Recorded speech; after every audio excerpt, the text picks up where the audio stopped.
In this video, we're going to take a look at the all-new iPad mini 6. It comes in 4 different colors. You've got pink, purple, starlight, and the color I have here is space gray. Base model is 64 gigabytes. Unfortunately, the only other option is 256 gigabytes, and that's $150 more. But then it's also going to cost you $150 extra if you want the cellular version. Oh yeah, I almost forgot. I also got the new iPhone 13, and I also got the new entry-level iPad 9 or 9th generation that we're definitely going to have to take a look at as well. Now, most of you have probably already seen the specs for this new iPad mini, so let's just get right into the unboxing.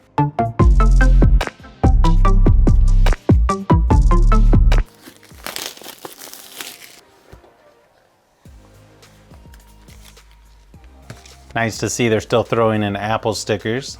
Quick start guide and warranty information. Nice thing is they throw in a 20-watt USB-C charging brick, something that you're not going to get with the new iPhone 13, unfortunately. Then you get a USB-C to USB-C charging cable.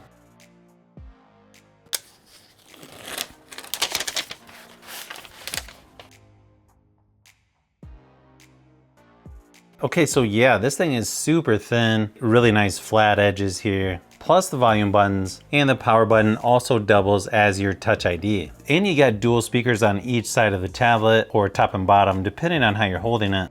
And USB-C charging there on the bottom. As with most Apple products, you're definitely gonna like the build quality on this one. Really nice touch on the startup screen there. Let's go ahead and set up the Touch ID here, see how good it works. This is gonna be somewhat similar to the iPad Air 4. Now, when you set up, you can restore from iCloud, restore from Mac or PC. You can transfer directly from another iPad, or you can also move data from Android. You can choose between light or dark mode on here. Wow, everything on here looks really small.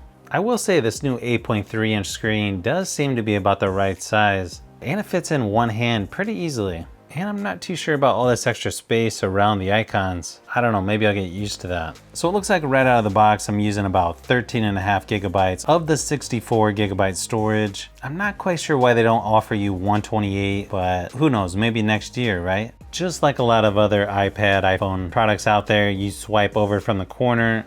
You've got the control center up here in the right-hand corner. Shortcuts for screen brightness, volume, camera, flashlight. Personally, I think these icons are a little bit too small. Now, one thing that I would probably do is go into settings. Go ahead and use large app icons. And then obviously this is also gonna work with the Apple Pencil 2nd generation, or there's a ton of other third-party pencils that you can use as well. Swipe up from the right-hand corner, you can take notes. Swipe up from the left-hand corner, you can do screenshot. You can also write on the top of it if you want. Overall, I feel like iPadOS 15 gives you a ton of different features to play around with. However, with such a small screen, I would probably delete some of these. So let's try a speaker test real quick, just so you can get an idea of what they sound like.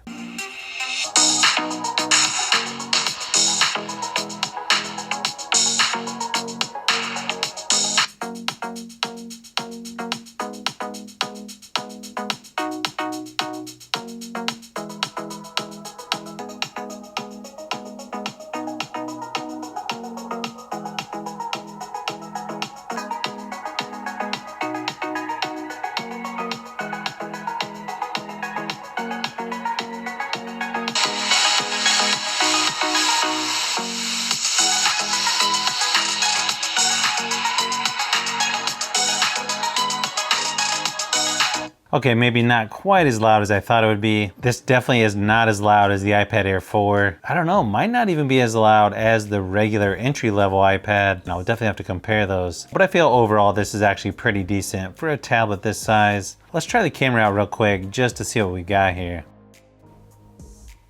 Okay, camera quality on this actually looks pretty decent. Pretty fast shutter speed as well. You can choose between square or panel for photo. You can actually zoom up to 5x on here.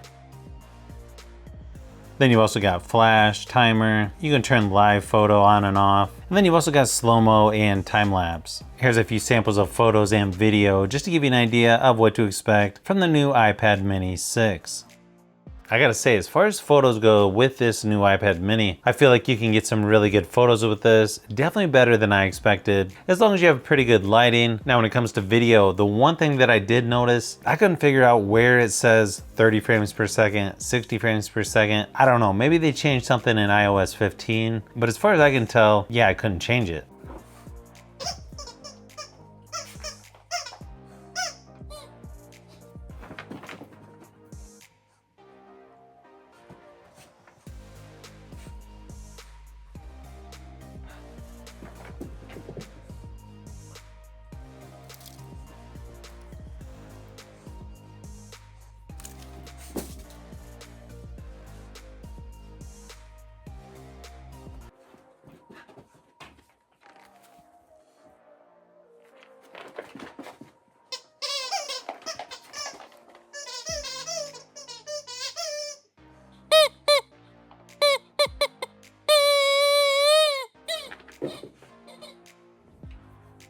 Now for being such a small tablet, this thing has crazy performance. The multi-core scores are just under the iPad Pro 11-inch, second generation, and it's actually higher than the iPhone 12 Pro Max. So yeah, I would say that's pretty good. And then when it comes to single core score, it also just beats out the iPhone 12 Pro Max. So I think it's safe to say this is definitely the most powerful iPad mini yet. I mean, that's pretty impressive if this little thing is just getting beat out by the biggest iPad Pros.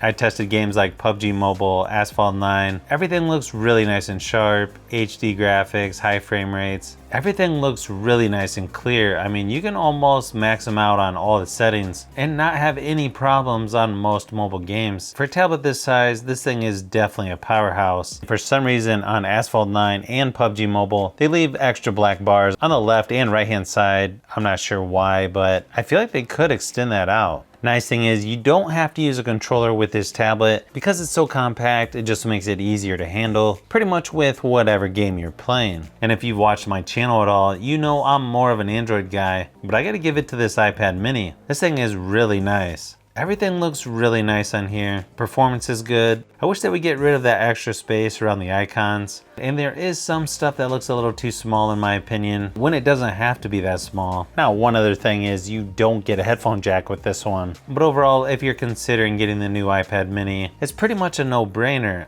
But considering they raised the price from the previous generation, it's definitely going to make it a harder decision because now you're really close to the iPad Air 4 and it's more expensive than the entry-level iPad. If there's anything you want me to test out on this new iPad mini, just let me know in the comments down below. I haven't had a chance to test the battery life on this yet, but I'll definitely include that in my next video on the iPad mini. Still got a few other random tech videos that I'll be doing as well, but probably the next month or so, I'm gonna be doing a lot of iPad mini, iPad 9, and of course the new iPhone 13.